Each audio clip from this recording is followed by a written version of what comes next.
এক একটা নারীকে আল্লাহ তাআলা এক একটা ফ্যামিলির ম্যানেজিং ডাইরেক্টর বানিয়ে দিয়েছেন। অনেক স্ত্রী আছে স্বামী ঘরে ঢুকলেই ঘরে আটা নাই, রুটি নাই, চাল নাই, ডাল নাই।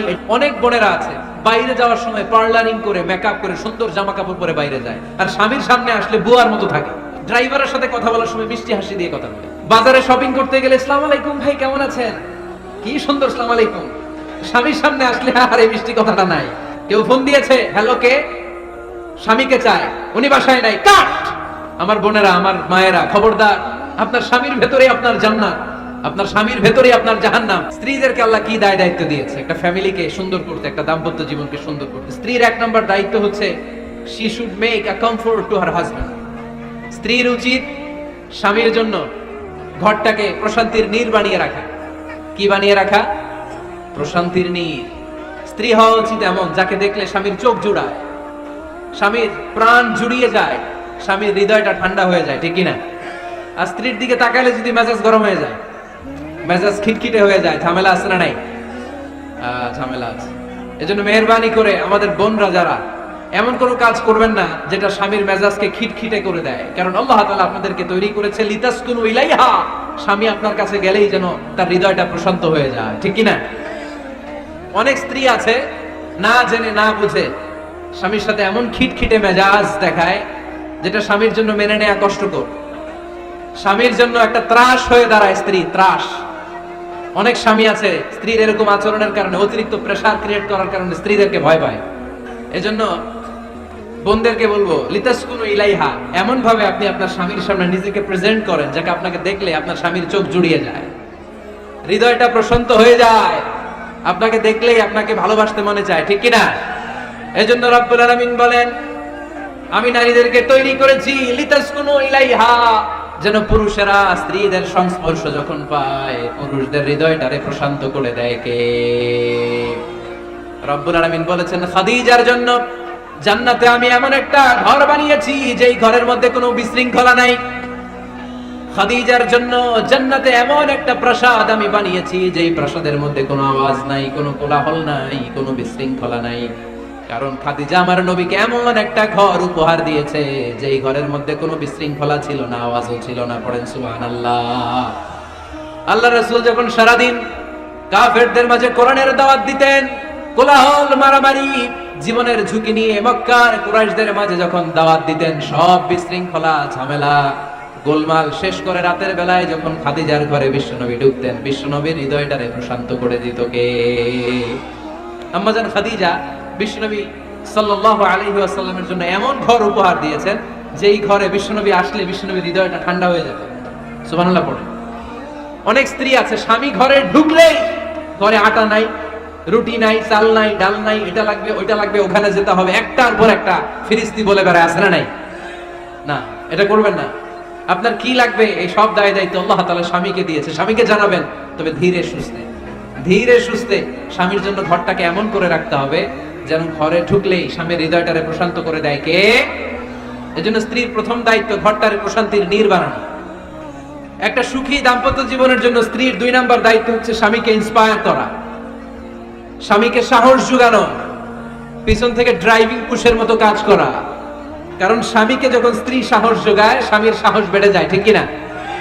আল্লাহর হাবিব সাল্লাল্লাহু আলাইহি ওয়াসাল্লামের কাছে কোরআনের আয়াত নাযিল হলো, ইকরা বিসমি রাব্বিকাল্লাযী খালাক, খালাকাল ইনসানা মিন আলাক, ইকরা ওয়া রাব্বুকাল আকরাম আল্লাযী আল্লামা বিল কলম আল্লামাল ইনসানা মা লাম ইয়ালাম। পড়েন আল্লাহু আকবার। সূরাতুল আলাকের 5 আয়াত হেরা গুহায় যখন নাজিল হয়ে গেল, বিশ্বনবী সাইয়েদনা জিবরাইলকে নিজ আকৃতিতে দেখলেন, পা থেকে মাথা পর্যন্ত দেখে বিশ্বনবী ভয় পেয়ে গেলেন। বিশ্বনবী সাল্লাল্লাহু আলাইহি ওয়াসাল্লামের হৃদয় কাঁপতে আরম্ভ করলো। কোরআনের 5 আয়াত নিয়ে হেরা গুহা থেকে বিশ্বনবী আম্মা জান খাদিজাতুল কুবরা রাদিয়াল্লাহু তাআলা আনহার কাছে চলে আসলেন। এসে ডেকে বললেন, খাদিজা জাম্মিলুনি জাম্মিলুনি, কম্বল দিয়ে তুমি আমারে চাপা দাও, আমার ভয় লাগছে, মনে হয় আমি বাঁচবো না। আম্মা জান খাদিজা বললেন, কি হয়েছে আপনার? বিশ্বনবী বললেন, বিশাল বড় একটা লোক কোরআনের 5 আয়াত নিয়ে এসেছে। ওই লোকের পা হেরা গুহার মধ্যে, মাথাটা আকাশের উপরে, এত বিশাল সত্তা বিশাল কোন মানুষ জীবনে আমি দেখি নাই, এসে সে পরিচয় দিয়েছে সে নাকি জিব্রাইল ফেরেশতা। বিশ্বনবী বললেন, মনে হয় আমি বাঁচবো না, আমার জ্বর চলে এসেছে, আমার হৃদয়ের মধ্যে কাঁপুনি শুরু হয়েছে, তুমি আমারে কম্বল দিয়ে চাপা দাও। আম্মা জান খাদিজা বললেন, ও নবী ভয় পাবেন না, আমার আল্লাহ কোনোদিন আপনারে অপমান করবেন না। সুবহানাল্লাহ পড়েন। ওয়াল্লাহি ওয়াল্লাহি লা ইউখজিক আল্লাহু আবাদা। নবী গো, আল্লাহ আপনার অপমান করবেন না, কারণ আপনার মধ্যে এমন এমন ভালো ভালো গুণ আছে, এই গুণাবলীগুলি যে মানুষের মধ্যে থাকে তাকে আমার রব কোনোদিন অপমান করতে পারে না। চিল্লায় বলেন ঠিক কিনা? নবী হে, ইন্নাকা লা তাসিলুর রাহিমা, আপনি আত্মীয়তার সম্পর্ক বজায় রাখেন। ও নবী, তাসদুকুল হাদিসা, সব সময় আপনি সত্য কথা বলেন। ওয়া তাহমিলুল কাল্লা, আপনি মানুষের বোঝা টেনে দেন। ওয়া তাকসিবুল মা'দুমা, যার উপার্জন করার কেউ নাই, নিজে গায়ে খেটে আপনি তারে উপার্জন করে দেন। ওয়া তুঈনু আলা নাওয়াইবিল হক, সত্য যেখানে বিপন্ন সেখানে আপনি সাহসী সৈনিকের মতো দাঁড়িয়ে যান। সুবহানাল্লাহ। নবী, আপনি ভয় পাবেন না, কারণ আপনি এমন অসাধারণ ব্যক্তিত্ব, এমন জনকল্যাণমূলক কাজের আঞ্জাম আপনি দেন, এরকম লোককে আল্লাহ কখনো অপমান করতে পারে? আপনি চালিয়ে যান, আপনাকে থামানোর মতো অপশক্তি গোটা বিশ্বে দ্বিতীয়টা নাই। চিল্লায় বলেন ঠিক কিনা? বিশ্বনবীকে সাহস জুগিয়েছেন, এরকম সাহস জোগানোর মতো স্ত্রী আমাদের দরকার আছে না নাই? বিশ্বনবী সারাদিন বাইরে যখন কাফের মুশরিকদের অত্যাচার অনাচার সহ্য করে ঘরে আসতেন, আম্মা জান আয়েশা এমন সাহসিকতার বাণী শোনাতেন, এমন মোটিভেশন শোনাতেন, এমন ইন্সপায়ারেশন দিতেন, বিশ্বনবী সারাদিনের সব দুঃখ কষ্ট ভুলে গিয়ে এর পরের দিনের দাওয়াতি কাজের জন্য নতুন করে এনার্জি ফিরে পেতেন। চিল্লায় পড়েন আল্লাহু আকবার। এজন্য স্ত্রীর 2 নাম্বার কাজ হচ্ছে স্বামীকে সাহস যোগানো। 2 নাম্বার কাজ কি? স্বামীকে সাহস যোগানো, স্বামীকে সাপোর্ট দেয়া। স্ত্রীর 3 নাম্বার কাজ হচ্ছে স্বামীর ডাকে সাড়া দেয়া। কি দেয়া? স্বামী যদি স্ত্রীর সঙ্গ পেতে চায়, স্ত্রীর ওই ডাকে সাড়া দিতে হবে। রাতের বেলা স্বামী যদি স্ত্রীর সঙ্গ চায়, আর স্ত্রী যদি সঙ্গ না দিয়ে চলে যায়, ফজর পর্যন্ত ওই স্ত্রীর উপর আল্লাহর ফেরেশতারা লানত দিতে থাকে। চিল্লায় পড়েন নাউযুবিল্লাহ। তবে হ্যাঁ, ভ্যালিড যদি কোনো কজ থাকে, ভ্যালিড কজ, অসুস্থতা, অন্যান্য কমপ্লেক্সিটি যদি থাকে সেটা ভিন্ন ব্যাপার, কিন্তু ইগোর কারণে, ইগো, মেজাজ দেখিয়ে, রাগ দেখিয়ে কোনো বোন যদি স্বামীর আহ্বানে সাড়া না দিয়ে মুখ ফিরিয়ে চলে যায়, ফজর পর্যন্ত আল্লাহর ফেরেশতারা ওই মহিলার উপর লানত দিতে থাকে। আওয়াজ করে পড়তে হবে নাউযুবিল্লাহ। আবার বিশ্বনবী বলেছেন, খবরদার, রমজান ছাড়া কোন নফল রোজা কোন স্ত্রী যদি রাখতে চায়, নফল রোজা রাখার আগে স্বামীর কাছ থেকে যেন সে অনুমতি নিয়ে নেয়। নফল রোজা, আওয়াজ করে বলেন কি রোজা? ফরজ রোজা না। দিনের বেলা যেহেতু রোজা রাখতে হয়, কোন নারী, কোন যুবতী নারী, বয়স্ক নারীদের কথা ভিন্ন, কোন যুবতী নারী যদি নফল রোজা রাখতে চায়, সে তার স্বামীর পারমিশন নেবে, কারণ হয়তো স্বামী দিনের বেলা স্ত্রীর সঙ্গ চেতে পারে, ঠিক কিনা? এজন্য স্বামীর কাছ থেকে পারমিশনের দরকার আছে না নেই? দাম্পত্য জীবনকে সুখময় করতে হলে একজন স্ত্রীর 4 নম্বর দায়িত্ব হচ্ছে নিজের সতীত্বের হেফাজত করা, 5 নম্বর দায়িত্ব হচ্ছে স্বামীর সম্পদের হেফাজত করা। সাইয়েদনা আবু সুফিয়ান রাদিয়াল্লাহু তাআলা আনহু ছিলেন খুব কৃপণ মানুষ, বিষ্ণু ইসলামের শ্বশুর। সেই বুখারীতে এসেছে, ওনার স্ত্রী এসে আল্লাহ রাসূল সাল্লাল্লাহু আলাইহি ওয়াসাল্লামের কাছে বলেন, ইয়া রাসূলুল্লাহ, ইন্না আবু সুফিয়ান রাজুলুন শাহী। আল্লাহর রাসূল, আবু সুফিয়ান খুব কৃপণ মানুষ, আমার আর আমার সন্তানদের খরচের জন্য যে টাকা পয়সা লাগে আমার স্বামী দেয় না। এখন আমার স্বামীর অনুমতি ছাড়া সিন্ধুক থেকে টাকা নেয় আমার জন্য জায়েজ কিনা? আল্লাহর হাবিব বললেন, হ্যাঁ, স্বামী যদি কৃপণ হয় তাহলে ফ্যামিলির খরচের জন্য যতটুকু দরকার অতটুকু নিতে পারবা, ওইটারে ক্ষমা করে দিবে কে? আমাদের অনেকের মধ্যে অনেক কৃপণ লোক আছে না নাই? এই কৃপণ লোক যদি থাকে, আপনার অনুমতি ছাড়াও ভাবি আপনার পকেট থেকে টাকা নিতে পারবে। কৃপণ যারা, তাদের পারমিশন ছাড়া পকেট থেকে, আলমারি থেকে টাকা নিয়ে যতটুকু দরকার ফ্যামিলির ততটুকু খরচ করা যাবে, অতিরিক্ত খরচ করা যাবে না। 6 নম্বর দায়িত্ব হচ্ছে ছেলে মেয়েদেরকে দেখাশোনা করা, ছেলে মেয়েদেরকে বুকের দুধ খাওয়ানো। অনেক মা আছে ছেলে মেয়েদেরকে বুকের দুধ খাওয়াতে চায় না, আছে না নাই? হ্যাঁ, ডানু খাওয়ায়, ডানু। আর কি খাওয়ায়? হ্যাঁ, মিল্ক ভিটা, আর নিডো, নেসলে, সেরেলাক, আর হ্যাঁ বায়োমিল্ক। মাশাআল্লাহ, অনেক নাম জানেন তো আপনারা। মেডিকেয়ার। তো এই বুকের দুধ খাওয়াতে চায় না অনেক মায়েরা। আপনার বুকের দুধের মধ্যে বাচ্চাদের জন্য আল্লাহ রাব্বুল আলামিন ন্যাচারাল ভ্যাকসিন দিয়ে দিয়েছেন। চিল্লায় পড়েন সুবহানাল্লাহ। ন্যাচারাল, প্রাকৃতিক টিকা, বাচ্চার জীবনের প্রথম টিকাটা সন্তানের জীবনের নবজাতক শিশুর প্রথম টিকাটা আল্লাহ তাআলা মায়ের বুকের শাল দুধের ভেতরে দিয়ে দিয়েছেন। সুবহানাল্লাহ। টিকাগুলো তো বাজার থেকে কিনতে হয়, প্রথম টিকাটা আল্লাহ ফ্রি দিয়ে দিয়েছে। সুবহানাল্লাহ পড়বেন না? এজন্য রাব্বুল আলামিন বলেন ওয়াল ওয়ালিদাতু ইউরদি'না আওলাদাহুন্না হাওলাইনি কামিলাইনি লিমান আরাদা আন ইউতিম্মার রাদা'a। দুনিয়ার প্রতিটা মায়ের উচিত টানা 2 বছর তাদের সন্তান সন্ততিদেরকে দুধ খাওয়ানো। কয় বছর? আওয়াজ করে বলতে হবে, কয় বছর? মায়ের বুকের দুধ যে ছেলেগুলো খায় না, এদের ব্রেনের গ্রোথ হয় না, এগুলো হয় বলদা নাম্বার 1। কি হয়? বলদা নাম্বার 1। ফার্মের মুরগির মতো এগুলা। ফার্মের মুরগি দেখছেন? হ্যাঁ, ফার্মের মুরগি দেখবেন যে দোকানে যখন কিনতে যাবেন, এটা নিয়ে যেখানে ওজন করে ওইখানে বসা রাখলে ওইখানেই বসে থাকে, আধা ঘন্টায় উঠবে না, এটা বসেই থাকে। আর গ্রামের মুরগি দেখছেন, দেশি মুরগি, ধরতে পারবেন এটারে? খবর আছে, ঘাম ছুটায় ছাড়বে। তো মায়ের বুকের দুধ যেগুলা খায় এগুলা দেশি মুরগির মতো, আর এই নিডু খায় যেগুলো, এগুলো 1 নাম্বার বলদা হয়, আর ফার্মের মুরগির মতো হয়। ঠিক কি না? উদাহরণটা দিলাম এই জন্য, আপনার সন্তানের ভবিষ্যতের কথা বোঝানোর জন্য উদাহরণটা দিয়েছি। বুকের দুধ খাওয়াবেন, এর মধ্যে আল্লাহ তাআলা এমন নিউট্রিশন, পুষ্টি গুণ দিয়ে মায়ের বুকের দুধকে আল্লাহ তাআলা সমৃদ্ধ করেছে, বাচ্চার ব্রেইনের গ্রোথ হয়, বাচ্চার হাড্ডিগুলো খুব শক্ত হয়, সে ইনফিরিয়রিটি কমপ্লেক্সে ভোগে না, হীনমন্যতায় ভোগে না, জীবনের যেখানেই যাবে সেখানেই সে হবে সফল। চিল্লায় বলেন ঠিক কি না? অনেক মা আছে বুকের দুধ খাওয়াতে চায় না, ডানু খাওয়ায়, নিডু খাওয়ায়, আবার নিজেদের কাজের জন্য ব্যস্ত, ছেলে মেয়েদেরকে সময় দেয় না। আছে না নাই?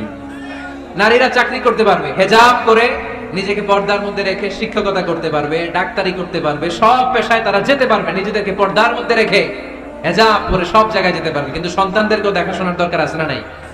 অনেক মায়েরা নিজেরা থাকে চাকরিতে আর ছেলে মেয়েদেরকে দিয়ে রাখে কাজের মেয়ের কাছে। আছে না নাই?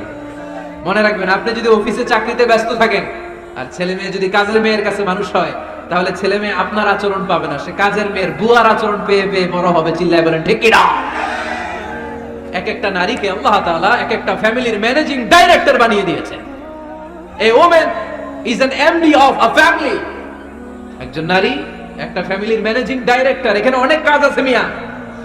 এখানে তার ফুড ম্যানেজমেন্ট এনশিওর করতে হয়, এখানে অনেক ডিপ্লোমেসি জানা লাগে। একজন নারীকে ফ্যামিলিতে টিকে থাকতে হলে কূটনীতি লাগে, শাশুড়ির সাথে বউয়ের ঝগড়া আছে না নাই, এটা ম্যানেজ করতে হয়। একান্নবর্তী ফ্যামিলি হলে স্বামীর ভাই বোন এদের মন মানিয়ে চলতে হয়, পুরো ঘরটাকে হ্যান্ডেল করতে হয়। এখানে আছে ফুড ম্যানেজমেন্ট, এখানে আছে ক্লিনিং ম্যানেজমেন্ট, এখানে আছে ডিপ্লোমেসি। পুরো ঘরের মধ্যে তো বিশাল একটা অফিস। এই কাজ ফেলে দিয়ে মহিলারা বাইরে ঘুরে বেড়ায় না, ফ্যামিলি সামলান।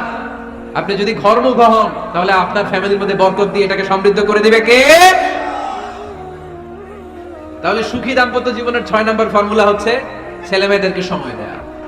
ছেলে মেয়েদেরকে সময় দেন। Spending money, spending time is more important than spending money for children. ছেলে মেয়েদের জন্য টাকা ব্যয় করার চেয়ে ছেলে মেয়েদের সাথে সময় ব্যয় করা বেশি গুরুত্বপূর্ণ। ঠিক কি না? এমন অনেক ফ্যামিলি আছে আমি দেখেছি যে বাবাও চাকরিজীবী, মাও চাকরিজীবী। আছে না নাই? হয় ডে কেয়ারে না কাজের বুয়ার কাছে মানুষ হইতেছে। বাবা মারা যখন সকালে অফিসের জন্য বের হয় তখনও ছেলে মেয়ে ঘুমায়, আবার রাতে যখন মিটিং সিটিং সব শেষ করে ঘরে আসে তখনও ছেলে মেয়েগুলো ঘুমায়। শুক্রবার ছাড়া বাবা মার ছেলে মেয়েদের দেখা নাই। এরকম ফ্যামিলি আছে না নাই? ঢাকাতে পারিবারিক এই ক্রাইসিস, এই সংকটগুলো আমরা প্রায়ই শুনি। আল্লাহ তুমি আমাদের ফ্যামিলিগুলোরে বরকতময় করো, আমাদের ফ্যামিলিতে যেন আমরা জান্নাতি ইমেজ উপভোগ করতে পারি, তুমি তৌফিক দান করো। আওয়াজ করে পড়বো আমিন। 7 নাম্বার দায়িত্ব, বিশ্বনবী বলেছেন খবরদার, স্বামী পছন্দ করে না এমন কোন লোককে স্ত্রী যেন ঘরে অ্যালাউ না করে। স্বামী পছন্দ করে না এমন কোন লোককে আপনার স্ত্রী ঘরে অ্যালাউ করতে পারবে? আমার বোনেরা খবরদার, আপনার স্বামীর পারমিশন ছাড়া, আপনার স্বামী পছন্দ করে না এরকম কোন লোককে আপনার ঘরে আপনি অ্যালাউ করতে পারবেন না। 8 নাম্বার, স্বামীকে আর্থিকভাবে সহযোগিতা করা, যদি স্ত্রী ধনী হয়। আমরা সব এক করে ফেলছি, আসলে ইসলামের দৃষ্টিতে স্বামীর ব্যালেন্স আলাদা, স্ত্রীর ব্যালেন্স আলাদা। স্বামীর যাকাত আলাদা, স্ত্রীর যাকাত আলাদা। ঠিক কি না? স্ত্রী ধনী হতে পারে, স্ত্রীর আলাদা সম্পদ থাকতে পারে। যদি স্ত্রীর সম্পদ থাকে, স্ত্রীর উচিত তার সম্পদ দিয়ে তার স্বামীকে এস্টাবলিশ হতে, স্বাবলম্বী হতে সহায়তা করা। যদিও এটা আল্লাহ তাআলা আবশ্যক করে দেন নাই, কারণ আর্থিক ফিনান্সিয়াল সব কাজগুলোকে স্বামীর উপরে ফরজ করেছে কে? ফিনান্সিয়ালি 1 টাকা খরচ করা, 1 টাকা দায়ভার নেওয়া কোন স্ত্রীর উপরে আল্লাহ আবশ্যক করে নাই। তারপরেও স্ত্রী যদি ধনী হয়, স্ত্রীর যদি জায়গা জমি থাকে, সম্পদ থাকে, তাহলে স্ত্রীর উচিত তার স্বামীকে স্বাবলম্বী হতে সহযোগিতা করা, ঠিক কিনা? আমরা মডেল হিসেবে আম্মাজান খাদিজা রাদিয়াল্লাহু তাআলা আনহার জীবনের দিকে যদি তাকাই, তাহলে দেখবো উনি অনেক মহিয়সী গরিয়সী একজন ব্যবসায়ী নারী ছিলেন। আম্মাজান খাদিজা রাদিয়াল্লাহু তাআলা আনহা ওনার ব্যবসায় স্টাফ হয়ে বিশ্বনবী ওনার সাথে পরিচিত হলেন। বিশ্বনবীর আমানতদারিতায় মন্দ হয়ে আম্মাজান খাদিজা বিশ্বনবীর বিয়ের প্রস্তাব দিলেন। আম্মাজান খাদিজা রাদিয়াল্লাহু তাআলা আনহার সাথে বিশ্বনবীর যখন বিয়ে হয়ে যায়, বিয়ের পরে আম্মাজান খাদিজা বলেন, ও বিশ্বনবী, আমার যত সম্পদ আছে, আমার ব্যবসায়ের যত মালামাল আছে, যত সম্পদ আছে, সব আমি আপনার পায়ের সামনে এনে রেখে দিলাম। আপনি দিয়ে দিলাম, সব সম্পদ আপনার আমি দিয়ে দিলাম। আপনি ইচ্ছে মতো মানুষকে দান করতে পারেন, খরচ করতে পারেন, দাওয়াতি কাজে, মুসলিমদেরকে আজাদ করার কাজে আপনি ব্যয় করতে পারেন। আওয়াজ করে পড়েন আল্লাহু আকবার। আম্মাজান খাদিজাকে যদি আমরা মডেল হিসেবে ধরি, তাহলে প্রতিটা বোনের উচিত তাদের যদি অর্থকড়ি থাকে, সম্পদ থাকে, স্বামীকে স্বাবলম্বী হতে ওই সম্পদ দিয়ে সাহায্য করার দরকার আছে না নাই? কথা বলেন না কেন? 9 নাম্বার, স্ত্রীর দায়িত্ব দাম্পত্য জীবনকে সুখময় করতে নিজেকে স্বামীর সামনে বিউটিফাই করে উপস্থাপন করা। নিজেকে বিউটিফাই করে, মেকআপ করে স্বামীর সামনে উপস্থাপন করা। আমি আমার মা বোনদেরকে বলবো, আপনারা নিজেদেরকে গুছিয়ে সাজিয়ে স্বামীর সামনে উপস্থাপন করুন। অনেক বোনেরা আছে বাইরে যাওয়ার সময় পার্লারিং করে, মেকআপ করে, সুন্দর জামা কাপড় পরে বাইরে যায়, আর স্বামীর সামনে আসলে বুয়ার মতো থাকে। আছে না নাই? স্বামীর সামনে পচা জামা, ছিঁড়া জামা, চুলের মধ্যে নাই সুগন্ধি, নিজেকে গুছিয়ে রাখে না, সামলে রাখে না, কাজের বুয়ার মতো নিজেকে উপস্থাপন করে স্বামীর সামনে। আর বাইরে গেলে মেকআপ করে, পার্লারিং করে যায়। হওয়া দরকার ছিল উল্টা। বাইরে আপনি সাদা সিধা ভাবে যাবেন, বোরকা দিয়ে নিজেকে ঢেকে যাবেন। বাইরে যাওয়ার সময় কোনো নারী পারফিউম ইউজ করে যেতে পারবে না। নারীরা যত পারফিউম ইউজ করতে মনে চায় আপনার বেডরুমে, আপনার স্বামীর সামনে, ঠিক কিনা? স্বামীর সামনে পারফিউম ইউজ করেন, নিজেকে উজাড় করে সাজান স্বামীর জন্য। এই প্রতিটা সাজুগুজুতে সওয়াব আছে না নাই? ইসলাম কতটা চেক এন্ড ব্যালেন্স, কতটা ভারসাম্যপূর্ণ জীবন ব্যবস্থা। খবরদার, নারীরা ডিওডোরেন্ট ইউজ করে বাইরে যেতে পারবে, যেটা সে তার আর্মপিটে ইউজ করে, কিন্তু ঝাঁঝালো পারফিউম বোরকার উপর দিয়ে মেরে কোনো নারী বাইরে যেতে পারবে? কথা বলেন। সুনানে নাসাইর হাদিস, আল্লাহর হাবিব বলেন, আইয়ুমা ইমরাআতিন ইস্তা'জারাত নাফসাহা ফামাররাত আলা কওমিন লিয়াজিদু রিহাহা ফাহিয়া জানিয়া। কোন নারী যদি তার জামার উপর দিয়ে পারফিউম মেখে পুরুষ লোকের দৃষ্টি আকর্ষণের জন্য ঘরের বাইরে বের হয়, যতটা পুরুষ তার চেহারার দিকে লোলুপ দৃষ্টি নিয়ে তাকাবে, ততটা পুরুষের সাথে জিনার গুনাহ মহিলার আমলনামায় তুলে দিবে কে? পারফিউম মেখে যদি কোনো নারী বের হয় এই উদ্দেশ্যে যে ছেলেরা আমাদের প্রতি আকৃষ্ট হবে, যতটা ছেলে তার দিকে তাকাবে, প্রত্যেকটা ছেলের সাথে জিনার গুনাহ আল্লাহ তাআলা এমনি তার আমলনামায় তুলে দিবে। নাউজুবিল্লাহ পড়েন। এজন্য খবরদার, নিজেকে সাজিয়ে গুজিয়ে স্বামীর সামনে উপস্থাপন করো। সাজিয়ে গুজিয়ে অনেক স্ত্রীরা আছে ড্রাইভারের সাথে কথা বলার সময় মিষ্টি হাসি দিয়ে কথা বলে। বাজারে শপিং করতে গেলে আসসালামু আলাইকুম ভাই, কেমন আছেন? কি সুন্দর আসসালামু আলাইকুম। স্বামীর সামনে আসলে আর এই মিষ্টি কথাটা নাই। আসলে নাই। বাইরে তোমার চিকন গলায় কিসের আসসালামু আলাইকুম? হ্যাঁ, না, বাইরে আপনি আসসালামু আলাইকুম দিতে যাবেন না। ঝটপট করে কর্কশ ভাষায় কথা বলে শেষ। কেউ ফোন দিয়েছে, হ্যালো, কে? স্বামীকে চায়, উনি বাসায় নাই, কাট।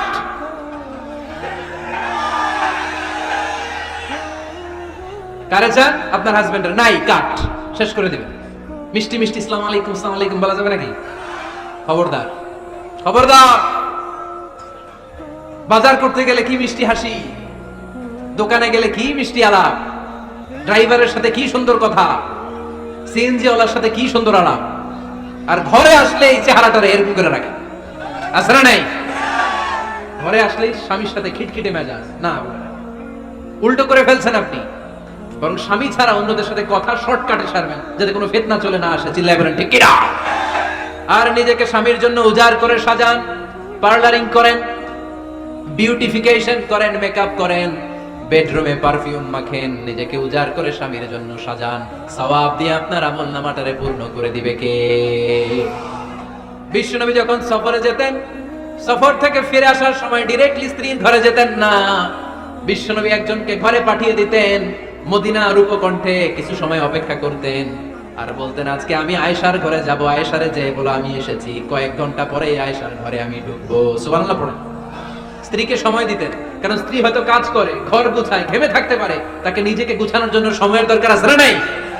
লম্বা সফর শেষ করে, সেই বুখারীর হাদিস, বিশ্বনবী যখন সফর শেষ করে মদিনায় ফিরতেন, ডিরেক্টলি স্ত্রীর কাছে যেতেন না, মদিনার উপকণ্ঠে ওয়েট করতেন এবং বার্তাবাহককে পাঠাতেন, যে বলো যে আজকে আমি সফিয়ার ঘরে থাকবো। সফিয়াকে সময় দিতেন 2-1 ঘন্টা, যাতে নিজেকে সাজিয়ে নিতে পারে। সুবহানাল্লাহ। আমার বোনেরা, আমার মায়েরা, খবরদার, আপনার স্বামীর ভেতরে আপনার জান্নাত, আপনার স্বামীর ভেতরে আপনার জাহান্নাম। আপনার স্বামীর মনকে খুশি রাখতে পারলে জান্নাতের দরজাগুলো আপনার জন্য খুলে দিবে কে? ক্যাপাসিটির বাইরে কিছু চাবেন না। এই 10টা স্ত্রীদের দায়িত্ব। এই 10টা পয়েন্ট যদি কোনো স্ত্রী স্বামীর জন্য এইভাবে স্যাক্রিফাইস করে করে এইভাবে আঞ্জাম দিতে পারে, এই স্ত্রীদের জন্য জান্নাতের দরজাকে খোলা রেখেছে কে? আওয়াজ করে বলতে হবে, খোলা রেখে দিয়েছেন কে?